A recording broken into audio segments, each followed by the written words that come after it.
Awesome. I think we might get started. Good afternoon, everyone. Thanks for joining us on our second On the Couch today. My name's Anshul Arora. I'm the Marketing Director here at RMIT Online, and I will also be your facilitator for today's session. Our aim today is to make the session as interactive as possible, so we do encourage audience participation throughout. Got a couple of ways in which we want to achieve this. Firstly, we'll have some polls running through the discussion.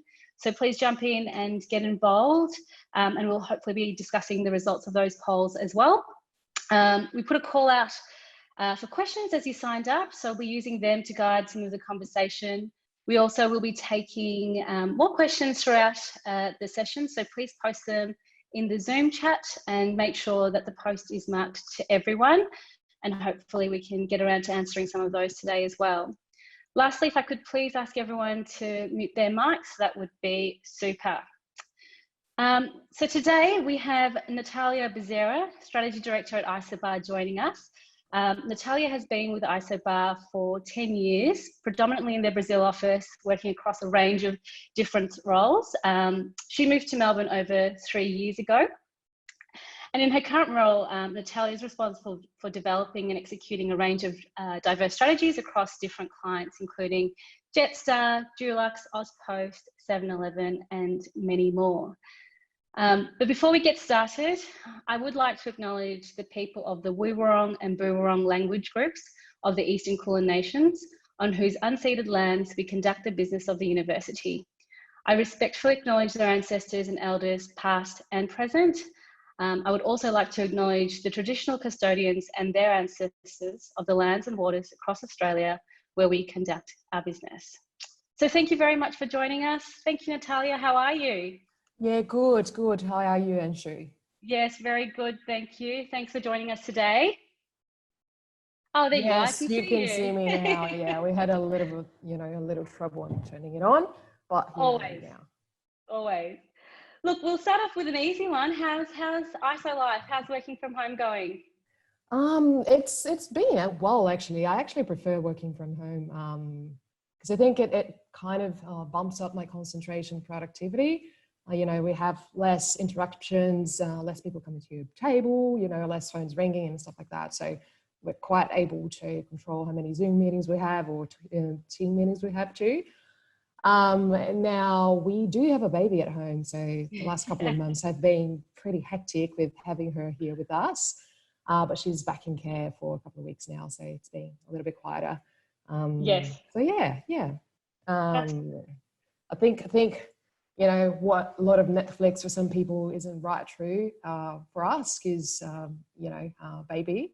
But so still doing the same in regards to how much on-demand video we watch. Yeah, so haven't been catching up on your Netflix list as much. No, just same as usual, right? Because we're free at 9 o'clock. So what can you really do between 9 o'clock and going to bed? So fantastic. Look, I think we'll be launching our first poll straight off. So please get involved if you can. There it is. So love to hear from you guys. And whilst everyone's doing that poll, Natalia, look, we're here to talk about the transformation of marketing and the digital approach that we're now taking. I mean, in some ways, this pandemic has really acted as a bit of a catalyst for companies to digitally transform, in particular marketing teams, where we've really had to adopt this really full digital only marketing approach. Have you seen a lot of this through your clients and your teams, and having to pivot your strategies as a result of this as well? Definitely. So what we've seen, I think two main parts of it is, the first one, demand from clients have been shifting from campaigns and things more in the marketing space towards the social commerce and e-commerce space in general. So that's true, for the clients we already had, and for new clients and new business opportunities as well. So we see a lot of movement in that space from clients to, just wanting to get readier or get their commerce platforms, if they have one, online, just a more robust version to be able to just receive all that traffic that they're seeing now. There's a huge increase in traffic to to e-commerce in general, just because people cannot go to the shops or, you know, are still going back to going to the shops and having other forms of buying. So online shopping, as everybody knows, has picked up a lot, and that's kind of reflected in the demand that we receive from our clients as well. And I guess the second part to it relates to campaigns. So we had a cut on the campaigns overall, which, you know, makes sense for a lot of sectors and a lot of industries. But what we've seen is like some of the revenue or the investment and budgets shifted from that to more virtual events or live streams or activations. So everything that they cannot do from a marketing perspective in a physical space now seems to be shifting towards the virtual version of it.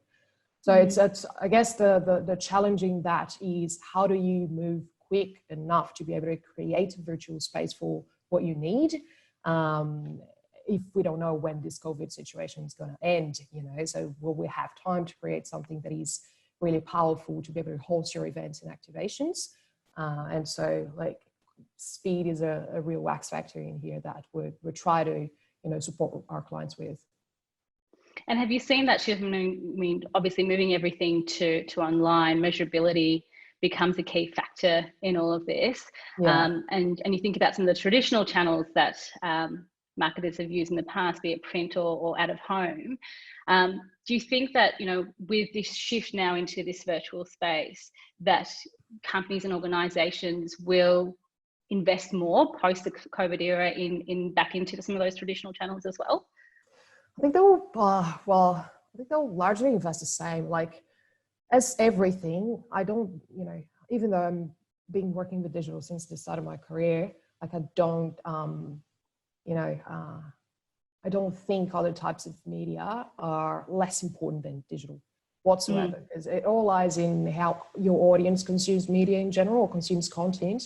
And there's still a lot of people reading newspapers, still a lot of people, you know, buying magazines and reading magazines, and still a lot of people, everyone essentially, seeing billboards and out-of-home displays and things like that. So I suppose, you know, there's still, especially if you talk about billboards and, you know, the physical big versions of an impact, I think that's still quite important, especially because people will not stop circulating at all, you know. It's already back in the streets here in Australia, not so much in other countries, but in here it's true. And it's impossible to drive by, for instance, a billboard and not look at it, especially if you're stuck in traffic or something like that, or if you're waiting in an elevator, in a lift, and you see a screen, you're going to pay attention to that. So I think those are very, very important still, and they play a role within a wider narrative that the brand or, you know, a campaign needs to tell to people. So that, you know, fast impact, that's something to call the attention of someone. And obviously, if you're talking about a wider narrative, that can play a very specific role, whereas, you know, other medium or other media will play other types of roles within that wider narrative or journey.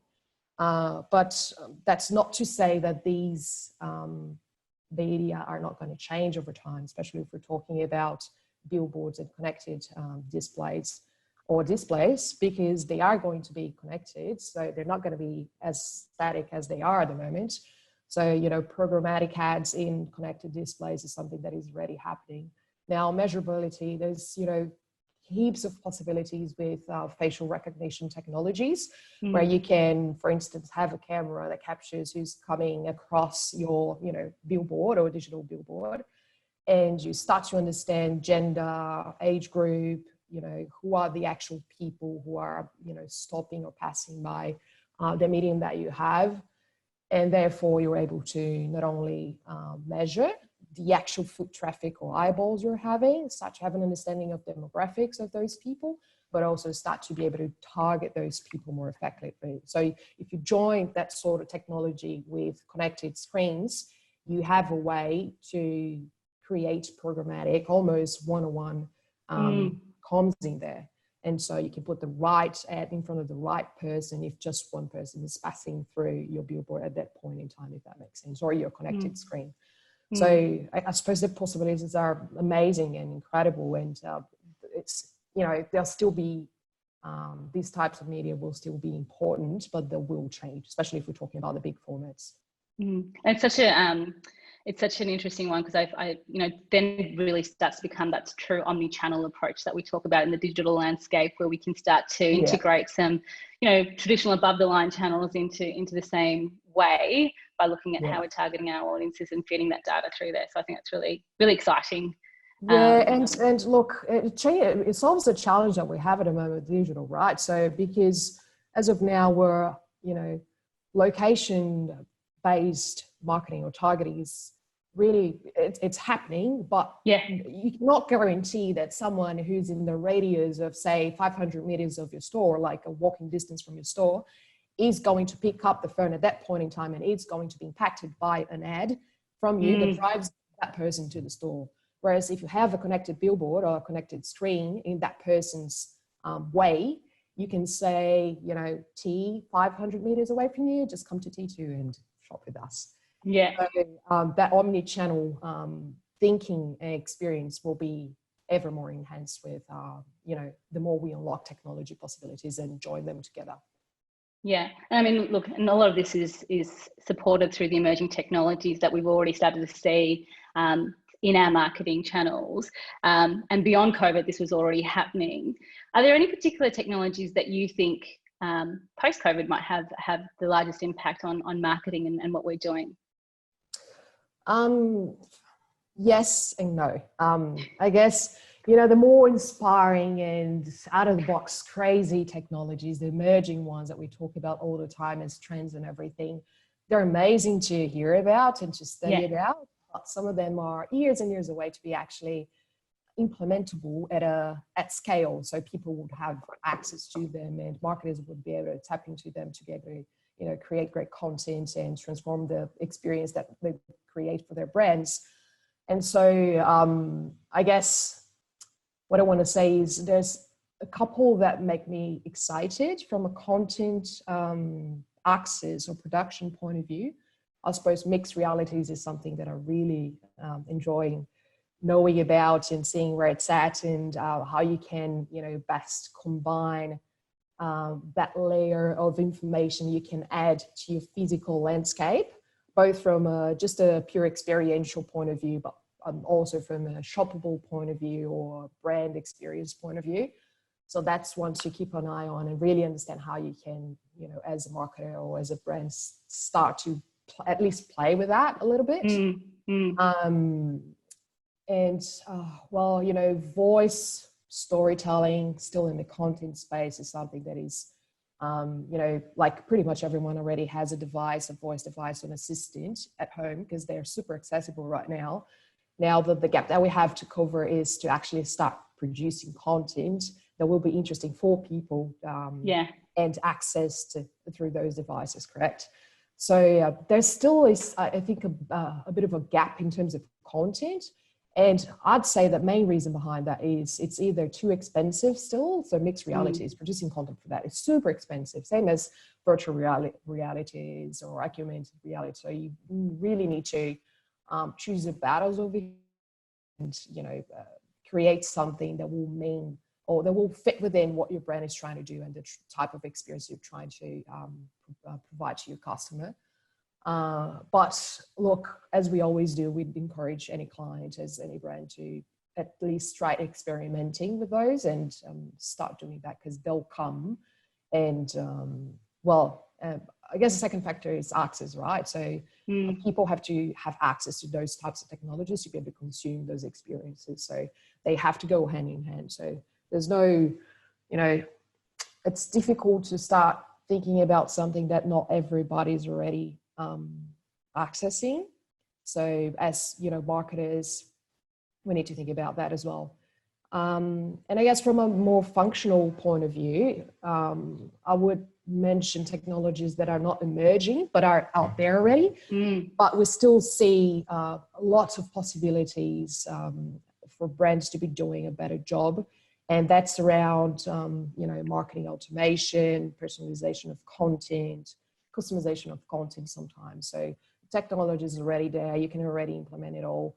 But it's hard to get your ducks in a row to organize everything that you need to be able to play in that space. Yeah. So that's already out there. It's out there for us to start testing and see how it can generate efficiencies and, better results for our brands. And I think data becomes the catalyst for that as well, right? Like we need to get our Definitely. data right to be able to do that effectively. Which brings me to the poll result that we put out. So we asked the question, what do you think will have the largest impacts on marketing teams over the next 10 to 15 years? 43% of our audience called out data-driven tech, with personalization and CX marketing and mixed reality coming in close second and third. So that talk about that automation piece that you just spoke about is really the driver for that, is that data-driven tech. So it's really great to see that that's what the audience are also hearing.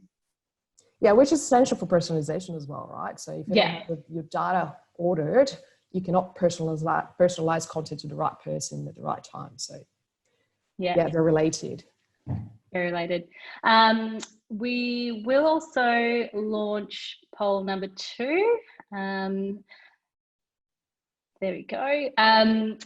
So look, we've talked about a lot of the different technologies that are coming into the market, but I wonder about the impact that these technologies then have on the scope of the marketing team as we know it today. When I started my marketing career many decades ago, the setup and the team that were within marketing was very different. We didn't have CRM managers or even data analysts or audience strategists or content technologists. All these new roles that have come up over the last few years. What do you think in terms of the teams of the future? What kind of jobs do you think we'll see as a result of this? Oh, look, as it's already happening, we'll have new specialisms, right, to be able to deal with these new types of technology. Or what I see really happening right now is each one of us, especially whoever works directly with the digital, marketing and in the digital space as well, is everyone needs to understand technology really well, especially those types of technology that connect with the type of specialism you have, right? So just to mention, a couple of roles that kind of emerged within a few years, in the last few years, are creative technologists or technology strategists. So you're merging like creativity with technology or strategy with technology on those roles, and those people already exist. There are a few people, but they're already out there, embedded into companies and agencies, which that tells me that we all need to be a bit of a technologist as well, and start to understand the technologies that impact the sort of specialism that we have. And again, that's not to say that new specialisms won't be created and will emerge of this new technology that is coming. So I suppose I think the important thing in here is that you keep in touch with the sort of technology that underpins what you do. Or that because you're going to have to make decisions about it, right? And the decisions about the platforms that you use and tap into, and which is not something that you had to do before. So, so yeah, I think that's an important bit. Yeah, there's lots of great questions coming in. So thank you very much for everyone in the audience for sending them through. There's an interesting one that I thought I'd ask you earlier, Natalia, if that's okay. And that's more around privacy. We've talked about a lot of different platforms. We've talked about data and technology.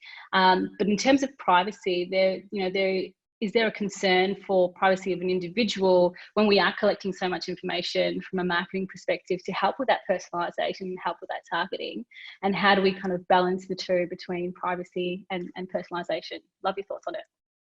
Well, ideally, asking for consent is a good start. We're already doing that with GDPR and, just saying to people that when they visit a website, do they accept cookies? Because that will be ultimately used to not only understand who they are, but also target them afterwards. So whenever possible, I think asking for permission is a way to do it. Now, some people will be happy to consent, some people won't. And I suppose, privacy really varies from market to market as well. If you're talking about cultural differences and, I come from a country where privacy is not as big of a thing as it is here in Australia. Depending on, which markets you'll have your marketing activities at, but definitely here in Australia, as much as you can, ask for consent.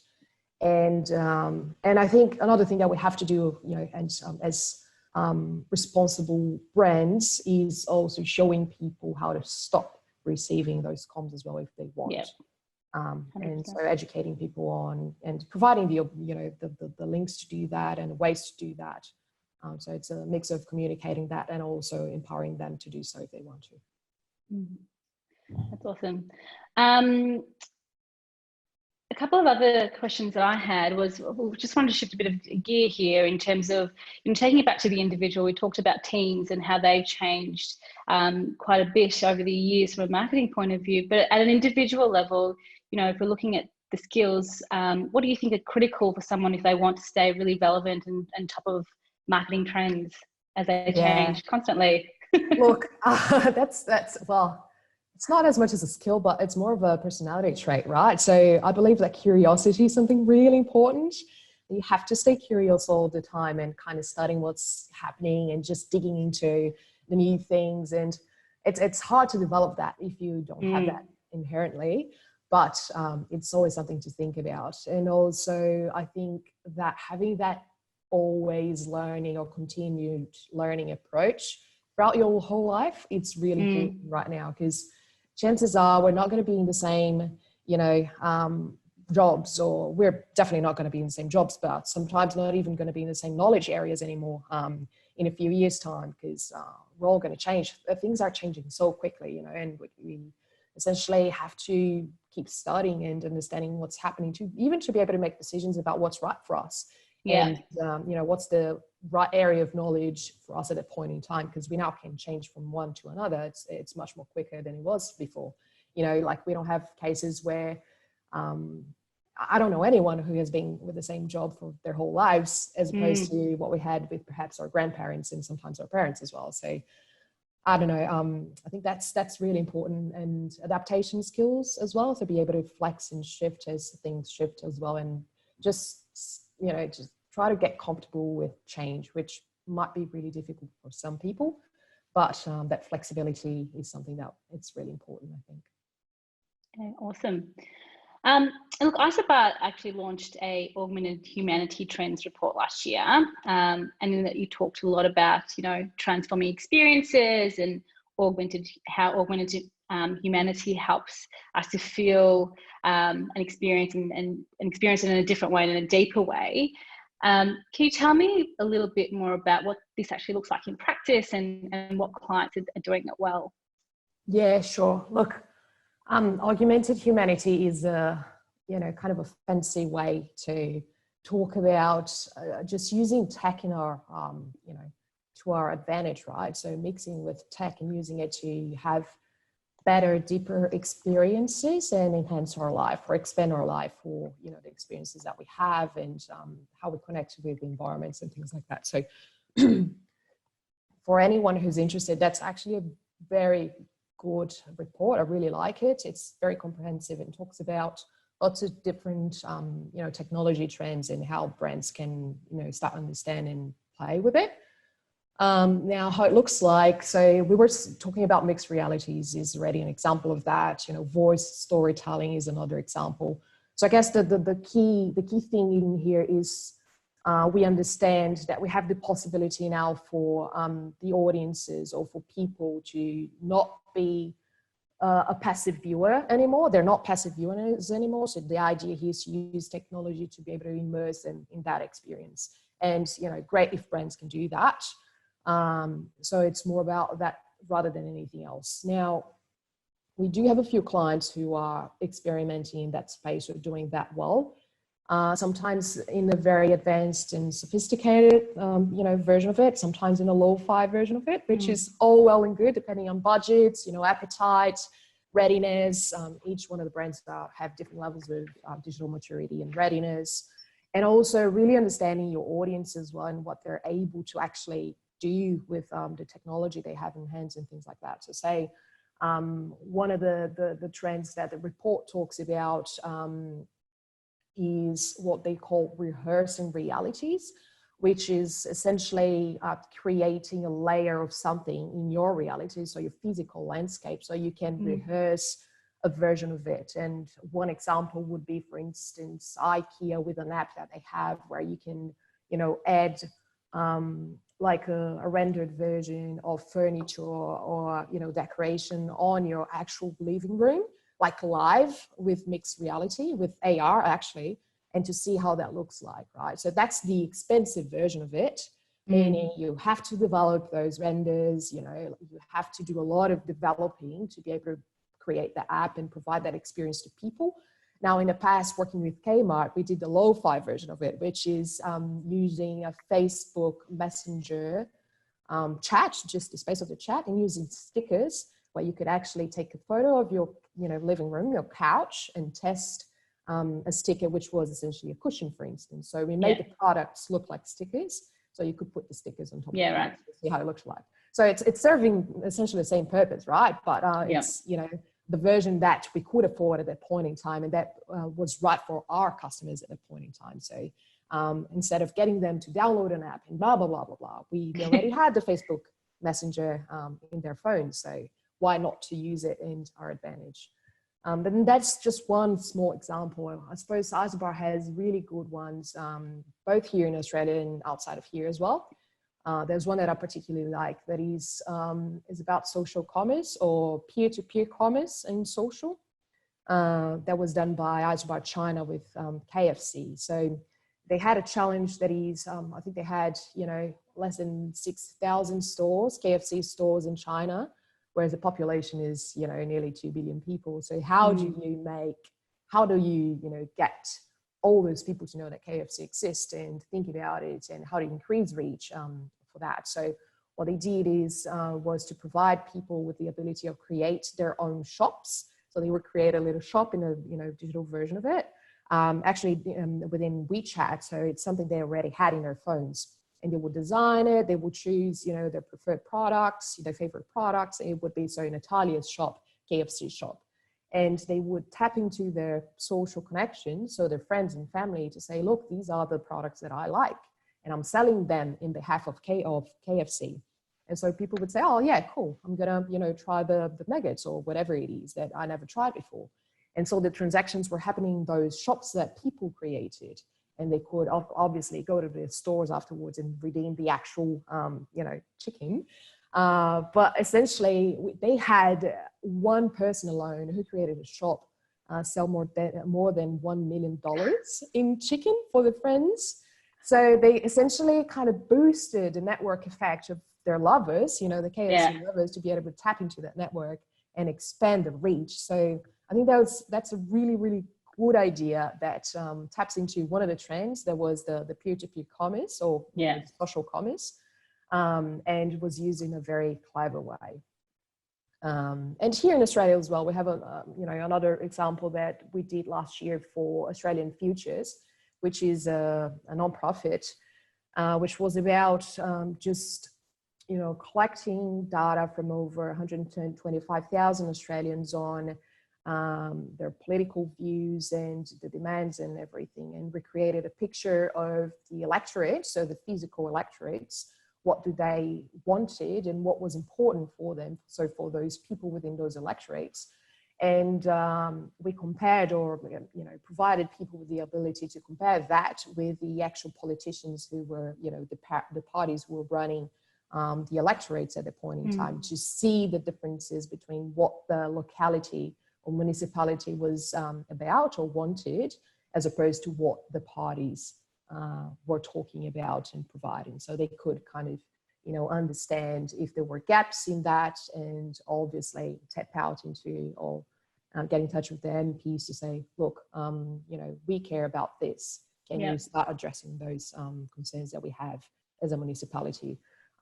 So that was a good example as well, as to how to use data that is already out there in public and organize all that to create an experience that, you know, in this case, kind of helped people make decisions about the next elections as well, because the elections were coming when we launched this project. So I think that the most exciting projects from my point of view are the ones that go beyond campaigns and, you know, start to create different experiences on behalf of brands, or enhance campaigns, essentially. So I think that's something to think about. So how can we as marketers and agencies better use digital as a whole to create those experiences, and sometimes not a campaign way, because again, if we talk about, you know, the privacy concerns and, you know, ad blockers and people just not wanting to have that. If you think about video on demand, right? Netflix, so you don't have any ads in there. So how do you solve for a younger audience who's now able to, you know, just run away from ads? And I think, you know, the experience that we can create through digital is one of the answers that we can, you know, look into. Fantastic. Thank you so much for that. We've got some amazing questions coming in from the audience. I mean, going on from what you were discussing before around mixed reality, I mean, that's something that has been around for a little while, but hasn't really necessarily been widely adopted. I guess the question of the audience is, why is this, and what can we learn from the uses of mixed reality previously in marketing? Well, how do I put this? I can be very skeptical sometimes when I see gimmicky uses of it. Yeah. I think we do have a lot of gimmicky uses of it. Another thing is that so far you know, as a user, you sometimes have to have some, you know, an app or some sort of added technology to what you already have to be able to tap into those experiences. So if we're talking about AR as a whole, or, you know, I think two ways to this. The first one is on the marketer side or on the brand side, it's still very expensive to develop content in those platforms. And on the user side or the consumer side, sometimes you still need something on your phone or somewhere else to be able to access, to activate that, right? So, so sometimes the investment is just not worth it, you know? And I suppose one of the key things here is that that technology is built into people's devices already, or devices they already have. So we can boost that experience a little bit quicker, a little bit more.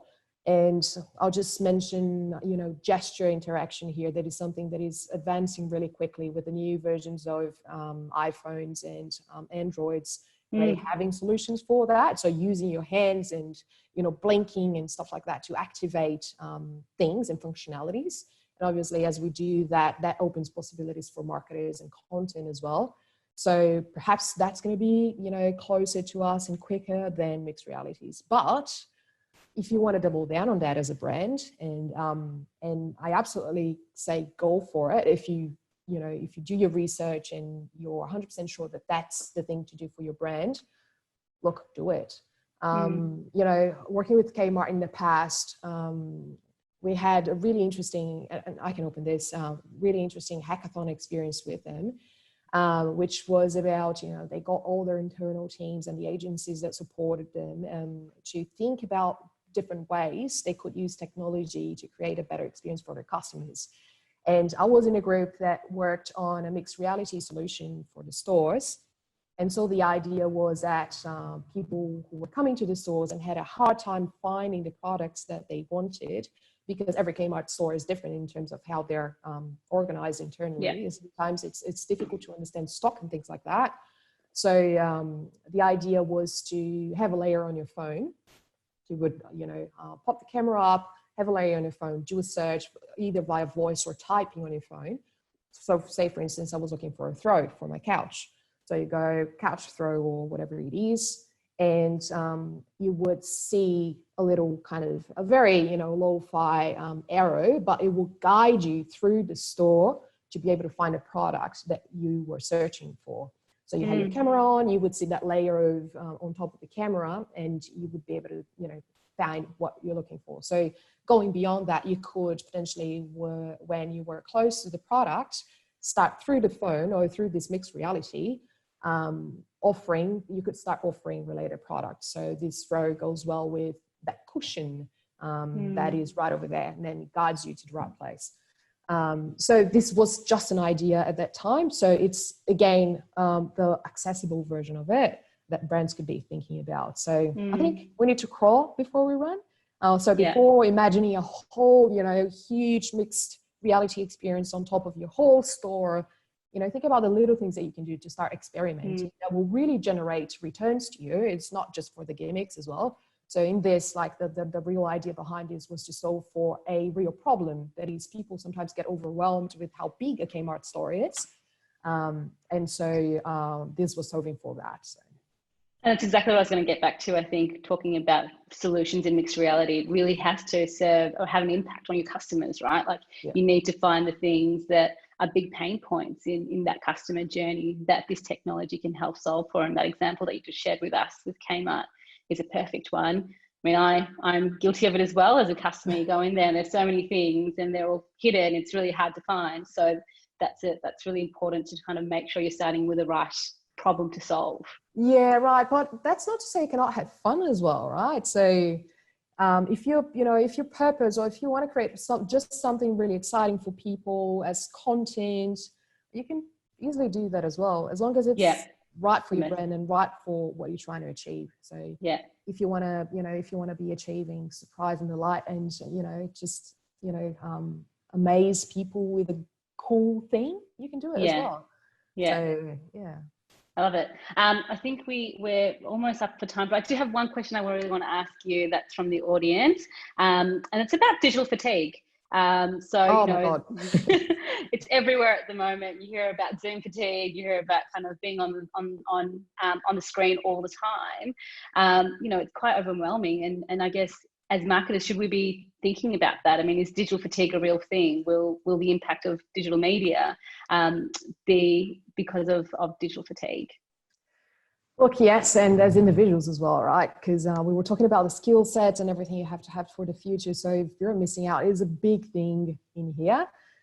If you always feel you have to be studying new technologies and coming things, and like that's overwhelming. So I say for both of us, so from an individual point of view and also a marketer or brand point of view, just pick your battles.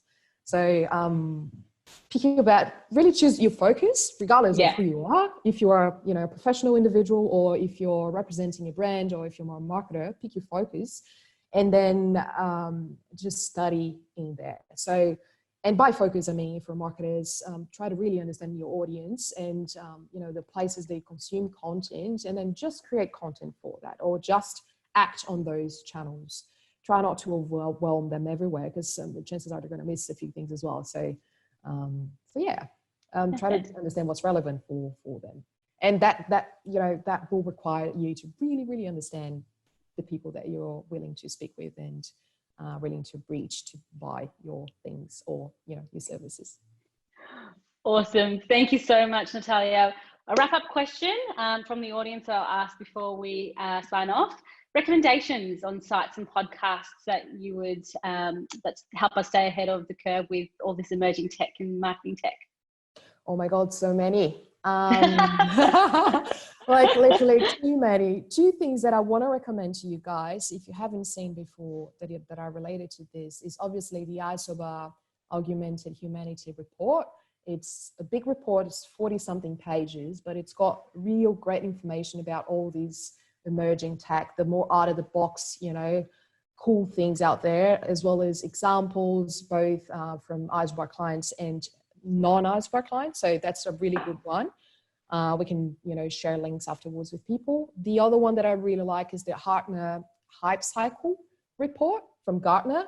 So that's more grounded. So that kind of, brings marketers with a really good view of coming tech and what's going to, really work and really work for people within a few years, and those who are a fade or, so that's a very extensive report as well, but really good to tap into. Now, in terms of podcasts and things like that, I will promote my husband's podcast.